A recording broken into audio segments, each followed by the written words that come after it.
everybody. Once again, here's my podcast because I'm Frankie Avalon. And I'm Ryan O'Quinn.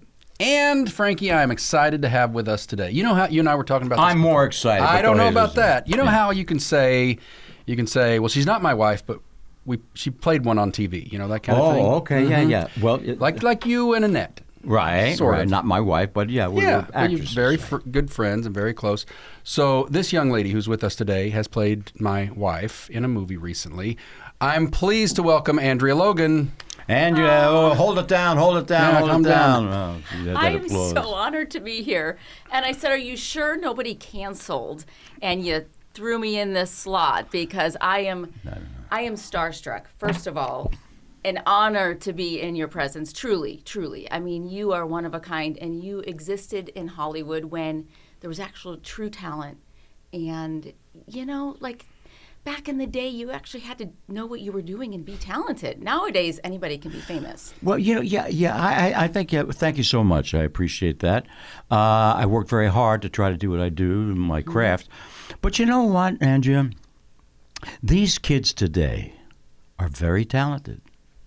You'd be surprised if they don't have they're not the right avenue. You know what I mean? There's too much, they depend on too much. They depend on a singer that has explosions and girls and dancers. Then all of a sudden you say, well, no, he or she's not a singer, it's a dancer. They do more dancing than they do singing. Right. In my day, what you're talking about, when you were a singer, and here he is, and you walked out there, and there's a microphone. And a band right there, hi, everybody, good evening, welcome to our show. That's what it was then. It's just different. But what I'm trying to get to is the kids are talented today. They don't have the opportunity to show it like we I'd say a lot different tools for sure. But to Andrea's point, I mean, he was a triple threat. Right? I mean, like you had to do, or maybe more, you had to do it all. You had to sing, you had to dance, you started as a musician, from the trumpet to the piano you had it all. But, kids these days, I would argue that sometimes you can push a button and make things look pretty behind you. Well, that's true, too. They got, Andrea, do you do any singing at all? Oh, I wish. God did not give me that talent, unfortunately. But you do have a lot of other talents, which we're going to talk about, too. Andrea is, forgive me for just spouting your resume, but she is an actress, among other things. As I mentioned, she is a producer. She's an influencer.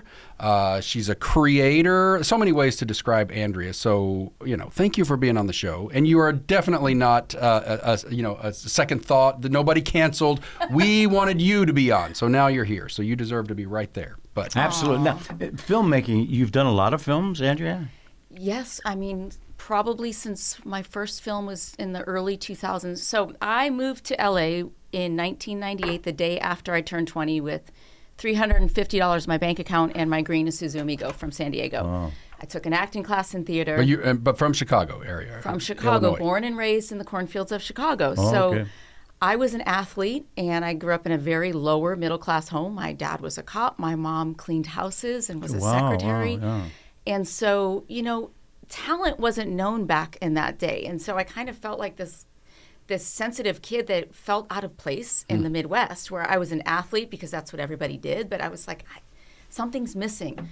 So when I moved to San Diego with my dad, I fell in love with acting in theater class. And there was a freedom that I fell in love with acting. Like I feel like there's two types of actors. There's actors like you, Frankie, that are just God-given talents that innate, right? You're a triple threat.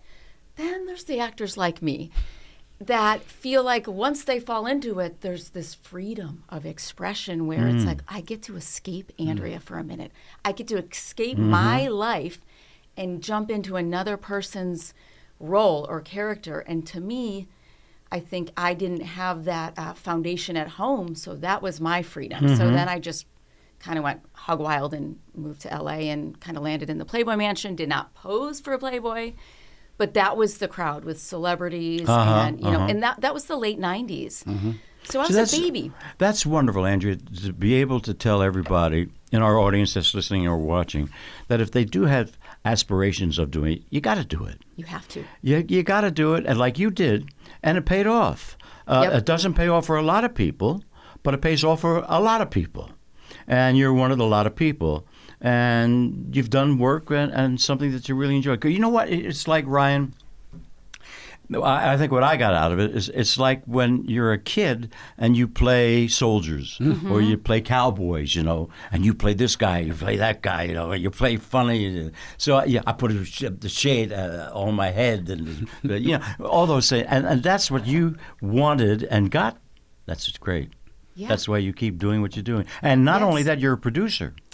And I love the business of creating and seeing it come from, print to screen, to see the projects come to life, and then to see the different actors. Because a lot of times, by the time you cast a role, it's the 15th choice, right? You go through all the actors, right? But everybody's meant to be on each project, which is what I love, and I just love the art of storytelling. And I have a very messy road, even in Hollywood. Right? So I'm very strong in my faith, but it wasn't a pretty road. And so I love the stories of human depravity and how you come to knowing yourself through sometimes the trials and the hardships. And that's why I love storytelling. I want to be able to share stories that help people, inspire people, and that uplifting. Bring them. Yes. That's good. That's when you what are some story? And you don't have to give me like specific plot points, but when you, as a producer, look at stories that come your way, what are some things that stick out that, in your mind's eye, are an easy green light? Is it persistent stories? Is it coming of age story? I mean, I know it can be all across the board, but what are some key things that need to be innate in the story for you to say, I want to be a part of this? I mean, the first word that comes to me is hope. Is that there's hope in the storyline, because you want the audience to walk away in all walks of life and all faith, walking away saying, I can either relate to that character or I'm leaving inspired, and I have hope to become a better version of me when I walk out this door. And so, I mean, I love comedy, I love drama, I love action. I mean, if I could do it all, I'd do a little bit of everything.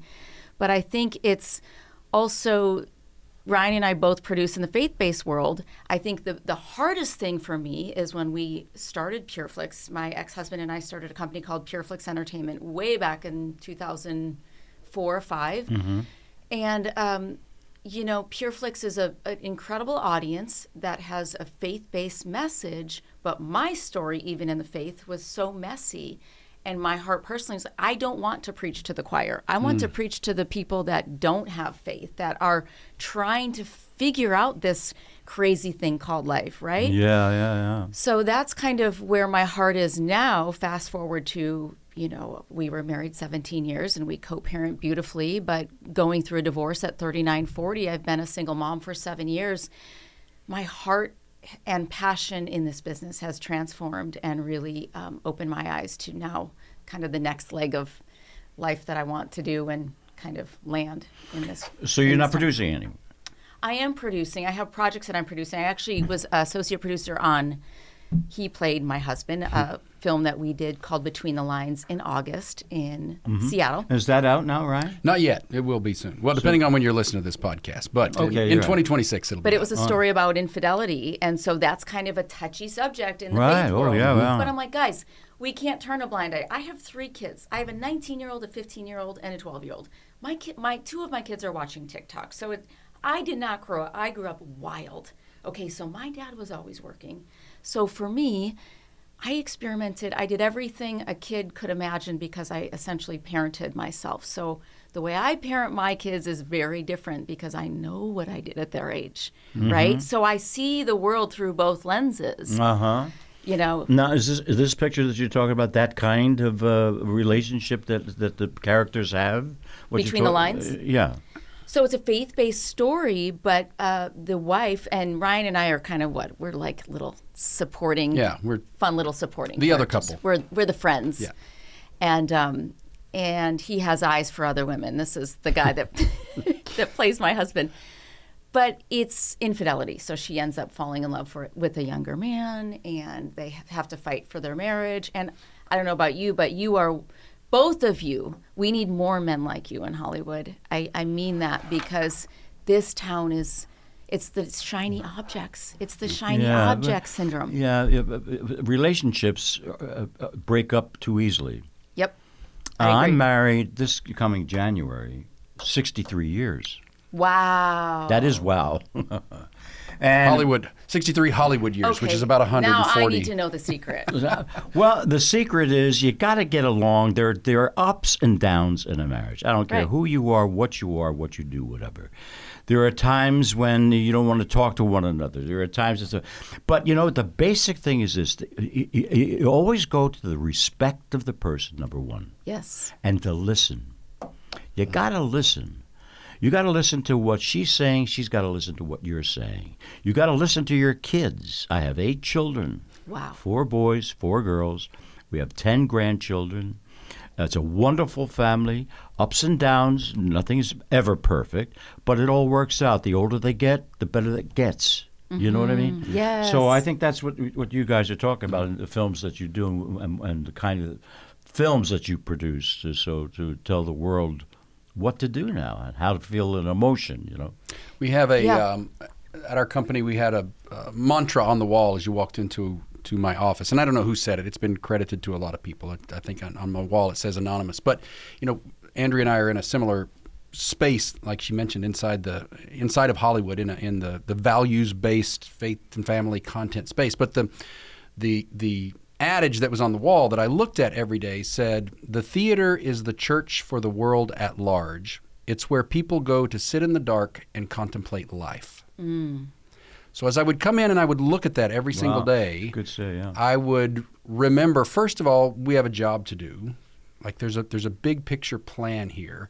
And my job is not to convert at all, in my professional opinion. I can't force anybody to believe the things that I believe, but we can tell stories that, at the very least, point people in the right direction. And I often say to our staff, when you're reading a script and when you're doing coverage and when you're looking for things to move up the pipeline, which is an enormous hurdle, as you both know, by the time you actually buy popcorn and sit down, so many things had to have gone right to get to that point.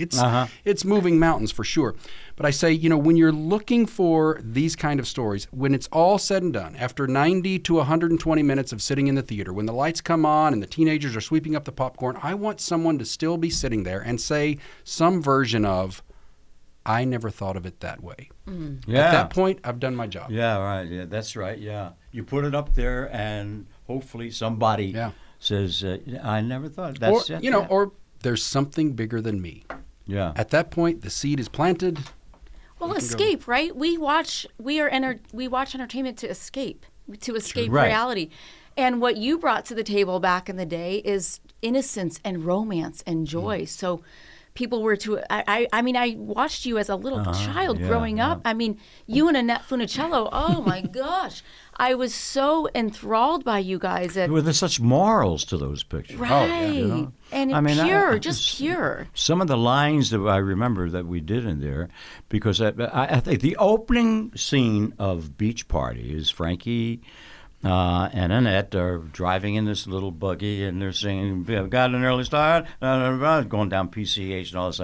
And we park the car right on the sand there, and there's this little bungalow, and I take her, and I open the door, and I take her, and I grab her, and just before we enter the condo, the little bungalow there, I say, "Wait a second," and I pick her up in my arms like this, and I kick the door open, and in that bungalow are all these kids sleeping on him.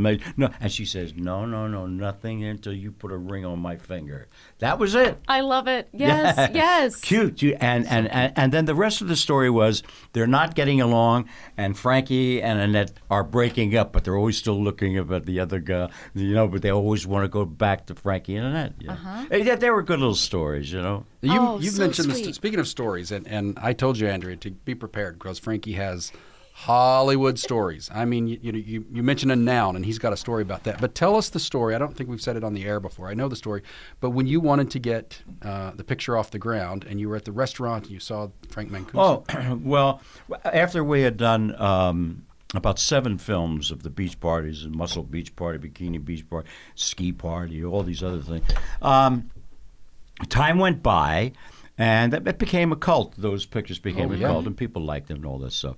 But I always had the vision of saying, I want to do now, I think I was 46 or 47 in 1987. I wanted to do a picture of Frankie and Annette come back now to the beach, back to the beach. Back to the beach. The poster's on the wall. Where they right out have there. two kids, and they come back to relive their whole beach years ago. And so I went to studios, and I had made a situation deal with Orion Films, and I got the writers and worked with them, and we had offices and all this other stuff. We handed them the script, and it was rejected. So they call that, in our terms, a turnaround. Sure. You know what that is, which means it's now available if there's another studio, but they got to pay back for what the cost was to Orion for that original cost of the writers. Okay. So I, hustle around here, this, that. Finally, my Imagine agent, Frankie having to hustle, by the way. But anyway, that's just interesting. My agent, Jack Gillard, loved him. For years, he made every deal for me in my motion picture career. We go to Paramount. Ned Tannen was the president of Paramount, and I pitched the storyline and all this other stuff, and Ned Tannen says, "Gee, I don't know if this is going to work or whatever." So Jack, my agent, says we can get Jimmy Comack to write it. Now Jimmy Comack did Cotter, produced and wrote, and Chico and the Man, and some good television stuff. So Ned Tannen says, okay, you get him, and we'll do a development deal. Now, development deal means that you keep writing and working on the script. He hands in the script that he writes, Jimmy Comack, and they paid him a lot of money to do that first script. We call it Back to the Beach. They reject it. But they still like the idea, so now Paramount gets writers. And here's another script, rejected. Here's another script, rejected. So I'm doing this for about 2 years or whatever it is. In the meantime, I go to a restaurant with my wife, a place called Nicky Blair's. It was a very popular hot restaurant. A lot of actors used to go there all the time, writers, directors. And I'm sitting there, and Nicky Blair comes to me and says, "Frankie, you know who's sitting over there in that corner?" I said, "No." He says, "Frank Mancuso and his wife. He is the CEO of Paramount, not the president. He's the top guy. And his wife, is a big fan." Wow. I said, "Would you go over?" I said, "Sure." So, hello, how are you? She says to me, the wife says to me, "Frankie, I met you in Buffalo. There was a dance called Bishop Timon, and I danced with you." I said, "Gee, I remember Bishop Timon, and I remember that dance." And a little conversation, not long, maybe 5 minutes or so. And I say, I'm very nice to meet you. And I say, "Oh, by the way, Mr. Mancuso, I'm in business with you." He said, "What do you mean?" I said, "I've got a development deal for Kirkpatrick, who's involved in the development deal." And she said, What's the picture?" I said, "It's a picture that I'd like to make with Annette. They come back, and it's called Back to the Beach. They got kids." She says, "I love it." Leave it to the wife. That's right. 3 months later, I'm on the set. Roll 'em. Thank you, Jesus. Just like Now that. wait a minute. We don't have a script. We got 4 pages. You're kidding. Oh my 4 gosh! They pages. greenlight a picture with So no we made that script. film every day. You wrote every day? Wrote every day. Wow. And I finally got it made. I worked on that picture for a lot of years. But tenacity Yes. and belief, and like we're talking about, Perseverance. anything, it can work. Yeah. And to not give up. You just got to push through. Yeah. And now you have now gone to other things, right? Because you're an entrepreneur, really. Yes. I had to be, but I will say that it's probably, you never know how strong you are until you are forced to do something that you don't have another choice, right? And that's kind of my storyline my entire life where, I essentially raised myself, I parented myself, I pushed myself in Hollywood, and then going through single parenting in Los Angeles. I have 3 very bougie kids that like nice things, and we pay a lot in taxes. I know, Well, of course, we all yeah. know. So it forced me to get out of my comfort zone. So yes, I have a handful of things that I'm passionate about and things that I work on, not only because I love them, but because, I'm fascinated by multiple streams of income. I grew up very poor. And so now I have this thing where I'm like, I'm going to just figure out a way. I'm going to figure out a way how to do it. And I don't care, because age is not kind when you are a woman in Hollywood. So, we have to pivot. We are not 25. Right. You, Frankie, and Ryan can work until you're, till the day God calls you home. Women, on the other hand, I don't know. There's a handful of talented actresses. So I love acting. It's my passion, but I've had to venture out. But one of the things you do, and I want you to both talk about this, but one of the things, and we're friends, so you pop up in my feed all the time, and I voraciously follow the things that you're doing. But you're very much into wellness. Yes. You're very much into health, and that speaks to Frankie's heartbeat as well. You have a vitamin line, and you have I got involved with that, Andrea, many years ago. I was a kid. Comic books was a thing for kids. So for a time, you could go in there and look at comic books, and then you'd see the advertisement, the muscle guy. I want to get that thing. I want to get my muscles like that. Whatever the ring that you blew with the whistle on. So I was always interested in things like that. So I got interested in health at a young age, really. I mean, I was married, but I was walking in North Hollywood there, and I saw a place called Herb Products. And I walked in there, and I met the fella, and his name was John, and he had all these vats. I said, well, what is this? He said, these are all herbs. I said, what do you mean herbs? These are things that are natural, that come out of the ground, that are good for you, good for your health. And he started explaining to me, Ryan, about what the importance of herbs really means, because half of our, and this is a statistic, half of our prescribed drugs are made of herbs. The rest are synthetics that they develop in this, that, whatever. So I started, okay, let me try. I want energy. I want this. I want to feel better. I want to sleep good. So he would give me these little packets and these little things. And I would travel. People thought I had marijuana. These are herbs. There's no marijuana. These are herbs. So I really got into that. And all through the years, people would say to me, how do you do it? I'm 85 years old now. Yeah. I still have a lot of energy. Yes. I feel great. My vocal is still there. Still tours? Wow. Still plays golf when he's not touring? And I really said, okay, I'm going to bring it. So I created a thing called Frankie Avalon's Health Makeover System. Wow. You never know how important your health is until you lose it. That's right. So you try to keep it. I mean, it doesn't work for everybody, but it does work for me, and it works for a lot of people, too. So I got into that. Now, you're doing something in the wellness field, too? Well, I mean, I'm into peptides. I'm into nootropics, which is like the herbs similar to like the balancing cortisol. I created a candle line, a non-toxic vegan soy-based candle line. Do you have it here, huh? I brought some. As a gift. Do we have it? I said, no, we got to show everybody. Yes. I want to put these out right here. So they are non-toxic, and this kind of fell into my lap, but I had Lyme disease, and I had Is this one open? I think, are they all open? Oh, I think just one of them. Okay, so this one's the most masculine one. This might be too strong for you, Frankie. Well, while you're explaining this, and I don't want to go because I'm going to be loud.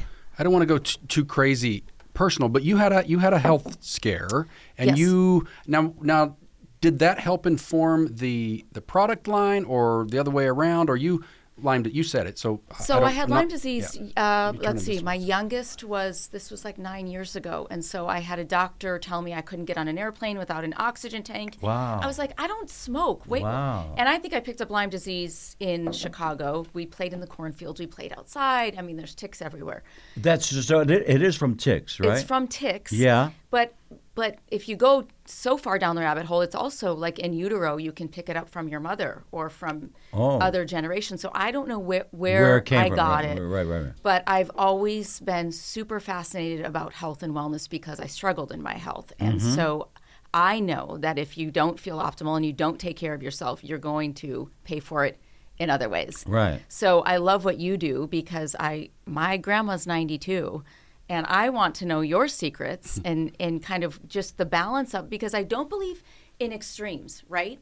I did the extreme diets. I did the extreme protocols and Yeah. wellness. There's this balance, but I also feel like it's the simple. It's sunshine. It's vitamin D. It's you're in a healthy marriage, right? It's having Yeah. laughter and joy. Like I had to get back to falling in love with life as opposed to being overwhelmed by this diagnosis. You know something, Ryan, Angie, I don't live my lifestyle like the majority of people. Example, I'll bet I've had, I don't know, maybe 10 cases of Coca-Cola. I don't drink that stuff. There's certain, I don't eat a lot of stuff that people, and when I do eat, I eat a little of this, a little of that, and I'm fine, you know. I do like my wine. I'm Italian. Good red Italian. wine? He's Red a good wine? Italian. Red wine. Same. Yes, I love it. And I drink a wine, Andrea. Wait, how many glasses do you drink a day? Don't ask.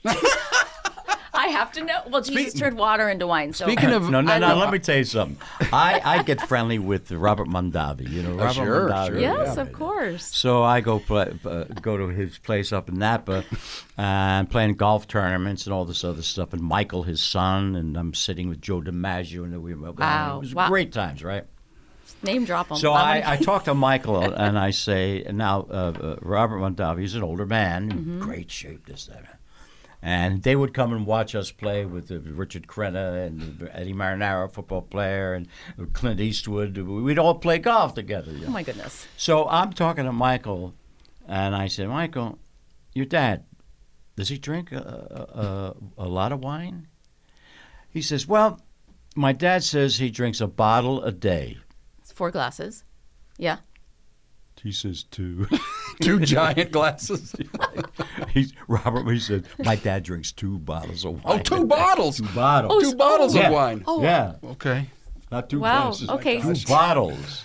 Okay. All right. Well, there's So, some you know, secret. I like my wine. Now, as a good Italian, do you also take olive oil? You know, I use olive oil for Your everything. skin is amazing. I use olive oil. You When I have was a kid, amazing put on skin. My mother would put it on my skin, my hair, everything. Oh, yeah. I'll tell you what. This morning, I got up. I got a nice piece of sourdough, put it in the toaster. I put olive oil on it, salt and pepper. That's my breakfast. Yeah. No, I like pasta. What kind of pasta? What kind? What kind? I need to know this because you're a true Italian. Oh, I'll tell you what. Because my kids love pasta, and they want it all the time. But I want to make sure I'm Well, cooking there's the right. certain kinds of sauces. See, it's not just the Yes. pastas, it's the sauces. Yes. So someday we're going to get together, Oh, and I'm going to we'll make shoot my that. Sunday gravy. Oh yeah, the gravy. See, he's a Philadelphia guy. Yes, Gravy. Philadelphia, and it's not a meat sauce, but it's made with meat. Okay. All of the ingredients, all the wonderful things that come out of beef, pork, veal, and you've got to brown that, and then your tomatoes, you've got to cook them at certain kinds of tomatoes. I mean, I'm a nut when it comes to that. You're making me stuff. hungry. And my kids and my grandkids come over, and I have to make vats of it, give them. Wow. But Do you put some red wine in that gravy? no, I don't. Okay. No, okay. you got different. There's different sauces that I Yeah. make. Do yeah. you have a? Is there a regular when you're in town? I know you still travel, but is there like a Sunday routine? Does the kids and grandkids come over? Well, Is that a normal? There used to be. Now that the whole family's all grown up, but when they were all kids, it was every Sunday they'd be at my house. That's special. Yeah, It is very every Sunday. Yeah. But they still say Grandpa makes the best gravy dish that you know. But they all come over. My daughters and my wife are like they're so close. We have a place up at Lake Arrowhead. We were just there. Those girls spend time with my wife. I'm like an intruder or something. I don't know. And they go out and laugh and this and that and have a great time. It's a wonderful family. Of course, my grandkids, I'm going to be a great-grandpa soon. So that I have 10 grandkids. But it is a wonderful family. And when you travel, Frankie, do you? Because I know you're still on the road, as I mentioned, but in order to maintain your your food and you don't always get a chance, I'm assuming, to pick the things. I mean, how adamant are you on the road about getting good, healthy food? And how difficult is that? I just think, like, say I arrive at a destination, a town where I'm playing, and it's late at night, but there's a Chili's open or this one or that one. What I will have is some egg whites and some tomato. Instead of eating big, heavy meals where you don't sleep well. I'm very concerned about when I'm traveling and working, what I eat, because it really affects your core. You've mentioned that before. It'll affect your voice. I'm telling you, you have something that is spicy because your cords blow up. So that air's not going to really vibrate to where you want to get those sounds out, So I watch what I eat when I'm working. When I'm not working, I'll go a little dizzy, crazy, but it's very important. Yeah, it's good. Wow. Well, I want in wrapping it up a little bit, I want to come back full circle because, as I mentioned, Andrea and I have known each other for a long time, and our kids are friends, and we're friends. But I want to hear just a little bit more, maybe even another story about your relationship with Annette. You were very good friends. You knew her family, she knew yours, and you came up together, and you were like a couple of big families. And I know. When you guys were on tour, especially with the movie Back to the Beach, you were on tour when you found out about her diagnosis. Right? Well, yeah. Well, first of all, we met. Annette and I met. She was about maybe 16. I was about 2-3 years older. At the Hollywood Bowl, we were doing a show for Dick Clark, and she was very popular. I mean, from the Disney Mickey Mouse Club. Sure. So I knew of her. I used to watch her, and she was awfully cute, And we got into a conversation. And I said, "Geez, I'd like to have a date with you." She said, "That's how you just." Yeah. That's what you said to her. Yeah. You know what she said? Ask my mother. Okay. I said, okay. So I went to Virginia. I said, Virginia, I'm just talking with your daughter. Is it all right if I have a date with her? She said, okay, here's my number, and come to my house. And I went to her house, picked her up. We went to a little pizza joint and had a first date. And, of course, we dated again a couple times, whatever, and write some letters. In those days, you would write some letters, whatever. And then as time went by, my career was still going, her career was going, and, the dating was finished, and that was it. So we talk once in a while, but in the meantime, I had done a couple of films for American International, a couple of war films and some other stuff. I did a picture with Ray Milland, who was a director and an actor. And then I talked to the producer, and I said, his name was Lou Russoff. I said, Lou, write something that's fun for the kids and all that. Something, just having a good time. Remember, like the old Dead End Kids and all that. Those kids, And he said, okay. About a month later, he comes in, and he says, I wrote this picture. I said, what's it called? He said, Beach Party. I said, Beach Party. Well, let me read it. So I read it, and I said, that's really good. I want to do this picture, because I had a three-picture deal or something like that. So finally, I said, "Who's going to play opposite me? Who's the gal?" He said, "Annette Funicello." I said, "Annette, I love Annette." So that was our first meeting, and I'll never forget that first day when we shot that film. Like I told you, that opening scene and everything. I went to the director, Bill Ashton. I said, "Bill, we're going to have a lot of fun with this picture," because I just saw the friendship, the relationship, and it worked, and we did all those pictures. Now, in the meantime, when I'm doing Back to the Beach, I'll cut way. First of all, I'm godfather to her daughter. Right. Yeah. And her husband is godfather to my oldest boy. So we have family, right, together, dinners together, fun together. The one thing that used to kill me about Annette, she had a funny bone for me. I don't know what it was. Everything I did, she'd laugh. You were hysterical. Cut, Annette, please don't laugh. I got a lot of business to do with this scene. Okay. And action, she's laughing. Oh my God, Annette, please just don't. The giggles. Laugh. Stop laughing. Yeah. So now I'm going to cut to Back to the Beach, and she's awfully thin in that picture. And now we're starting to promote it. And she can't read the cue cards or this or that, whatever. She said, I have to go for an eyesight eye exam. Right. In the meantime, Dick Clark calls her and says, I'd like for you guys to go out and do 30 dates, a tour of the beach party, Frankie and Annette. Great. Okay, we've got to go into rehearsals. Okay, so I get the band. I start writing some of the material, all this other stuff, and we're rehearsing at Debbie Reynolds' studio, believe it or not. And her husband, she's married to this fella, Glenn, and he says, Frank, can I meet you at the rehearsal hall about a half hour or so before? I said, sure, Glenn. Next day. So I go there, and we're having breakfast, and he says, I got something to tell you. You're going on a 30-day tour. She's sick. I said, what do you mean she's sick? He says, she has MS. I said, MS? Multiple sclerosis? He said, yeah. He said, Frank, this is the beginning of it. Just watch her. Watch her. Her balance is not good. Keep her on stage, watch her, and I did. I get the bumps talking about it. You held her, right? Oh, yeah. A lot of times. And she was such a trooper. Never complained. And he says to me at that meeting, don't let her know that you know. Oh, wow. So I can't say anything, but I know that she's not doing good. And I'll never forget one situation. We're playing this theater, and I had a fan who was in a wheelchair.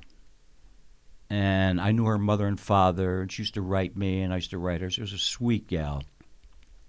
And she was in the audience. And after the show, I went out to see her, and I said, Annette, come on, I want you to meet this gal. I'm not saying anything about it. We have a conversation with this gal. We go back into the theater again. She goes back to the theater. I stay with this gal who's in the wheelchair. And she says to me, something's wrong with Annette. Wow. Now, I know. Right. I said, no. No, she just, maybe we had a drink or something after the show. No. She says, no, something's wrong. She has something bad. She knew. She knew. Yeah. So we finished that tour, and I can't tell you, to watch her, it was just terrible. Just terrible. And we were doing some things together, and she was then on a walker and deteriorating, And I'll never forget the line I said to her. She was one of these shopping networks, And I had looked at her situation and her deal. I said, Annette, you can do much better than that. I want to take you someplace else. And you'll own everything that you're doing and not be, And she got up and she started to walk away on the walker. She said, I don't know. I wish Mr. Disney was here. Yeah. And, of course, through the years, she just went. It was an awful, awful way to go. Yeah. Well, you were a good friend. I love the gal. You were a good friend. Yeah. Oh, absolutely, yeah. Yeah. That's very kind of you. Well, Thank you. Thank you for sharing that. Yeah. In the meantime, can I have this? You can have that, and you can. Can anybody else get this? Yes. Tell us how they can get that. You can go to embercandlecollection.com, and you can order them, and you can have any one you want. You can have all of them if you want. I'll open these too. Now, this is what the flavor? What would you say? So this one's Eternal Peace. That one's the most masculine. Okay. Milk and honey, salt and light, and hope floats. So this one's kind of like a Hawaiian feel, and then these are much more. Well, you take what you want. I'll open them all for you. And Andrea, I'll tell you something.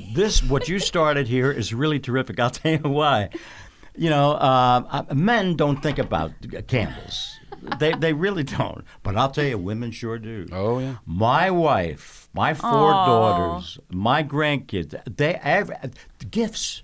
These are incredible. They're fun gifts. And they look for different ones. So I can't wait to take these home. Yes. You're going to go home with gifts today. Yeah. I love it. Yeah. Andrea, look right into that camera and tell them how they can keep up with you. Oh, gosh. Well, I want to keep up with you two legends here.